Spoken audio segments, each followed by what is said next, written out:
Hi, it's Lindsay again, and this is a introduction to Tourette's, or let me introduce you, if you will. So let me just get started. Tourette syndrome, which is also called Tourette's or TS, is a neurobiological disorder. It's genetic in nature and affects 3 out of every 1,000 people, or only 0.3% of the population. Boys are 3 times more likely as girls to have Tourette's. It typically presents between ages 3 and 9, but can present as late as ages 16 to 21 to get the diagnosis. It depends on the source um, and like the doctor you see, um, like which age is the cutoff. Like some sources will tell you it's like 16 and some sources say as late as 21 to get a Tourette's diagnosis. Tourette's is a spectrum disorder, which basically means it varies in severity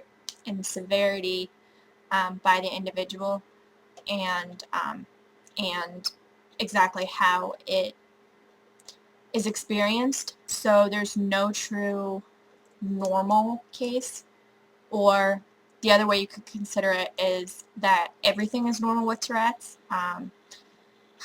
Basically anything could happen. There's no tick that's really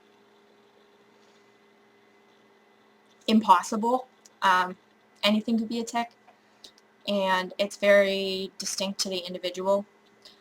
Tourette's is characterized by simple or complex motor and vocal tics. I'm reading off my computer. I made a little bulleted list. Um, Motor tics are repetitive movements of one or more muscle groups. There you go. There's an example. Vocal tics are repetitive noises, sounds, and/or words.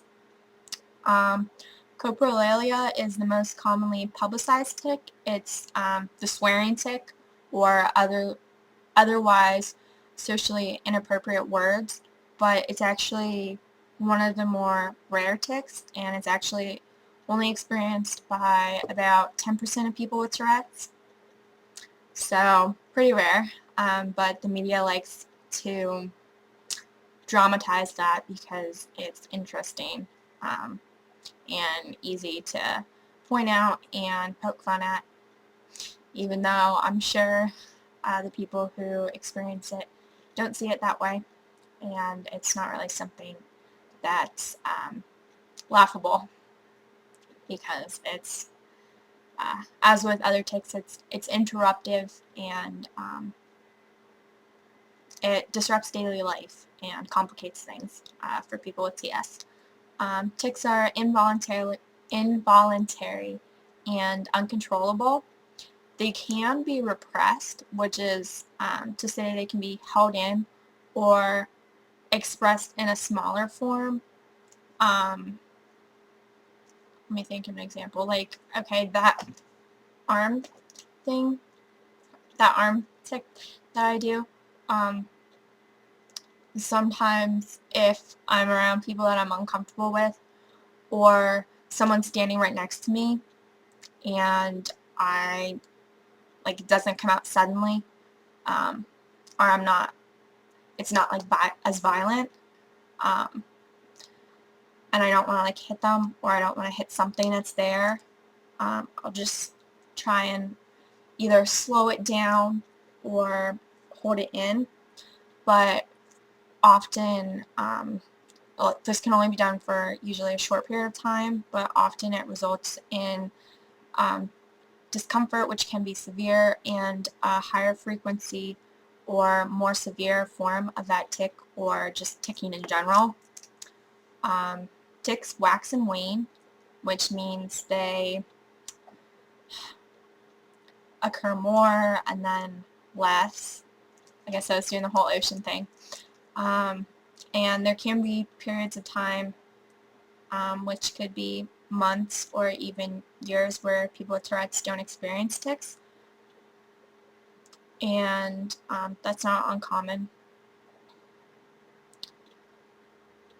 but they can be exacerbated by stress, temperature, mood, environmental, and other factors.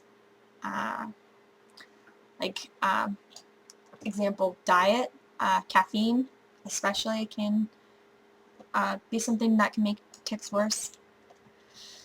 Sorry, I'm saying and a lot. Tics tend to decrease with adulthood, and a complete disappearance of tics may be seen, but tics may reemerge or may never decrease or disappear. Again, Tourette's is really quite unique to the individual. It's common for tics to disappear, change, and reappear. Or sometimes tics will evolve. For example, again with the if you've watched either of my, especially my motor tics, a lot of them are variations of the same thing.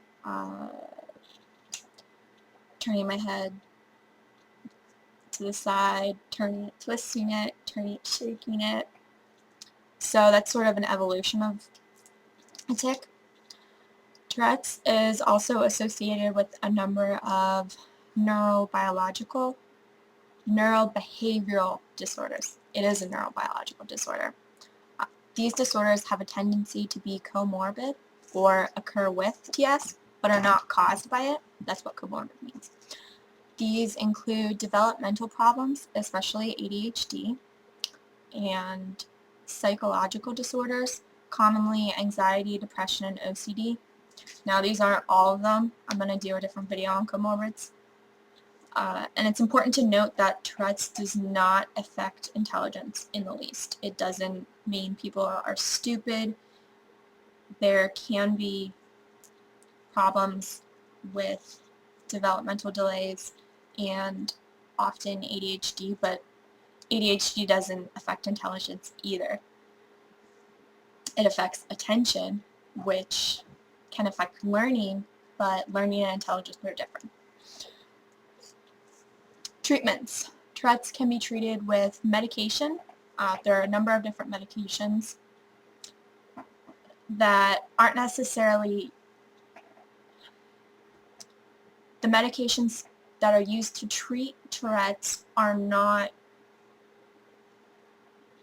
not created for Tourette's, but are known to reduce tics and help with Tourette's symptoms. There's also cognitive behavioral therapy and like habit reversal. There's biofeedback and counseling. Counseling can often be to deal with the social stresses of Tourette's, or sometimes Tourette's is only monitored if tics are not interfering with daily life or are well managed without other treatment.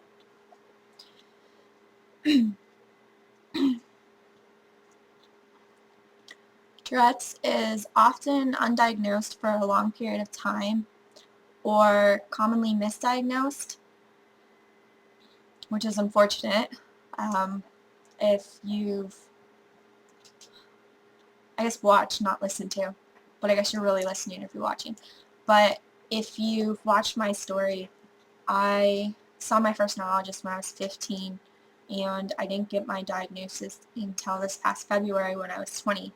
But I've been having tics since I was 13, so that's 7 years that I've had Tourette's now, and 5 years that from the time I saw my first neurologist until my diagnosis.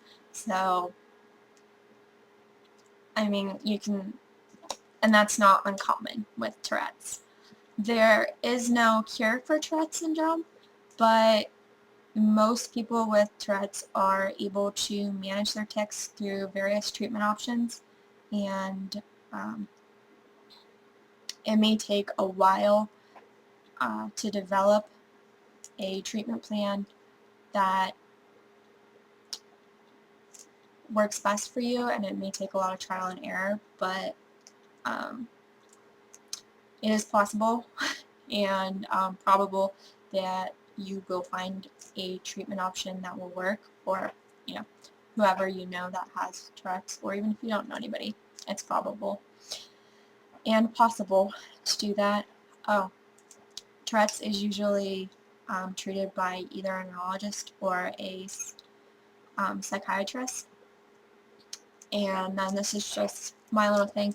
If you have Tourette's, or well, mainly if you have Tourette's, but even if you know someone with Tourette's, just to remember that even though you can't stop your let me start that over. If you have Tourette's, remember you can't stop your tics. So don't let them stop you. So that's my little introduction to Tourette's. I hope it's been helpful, and I'll see you soon.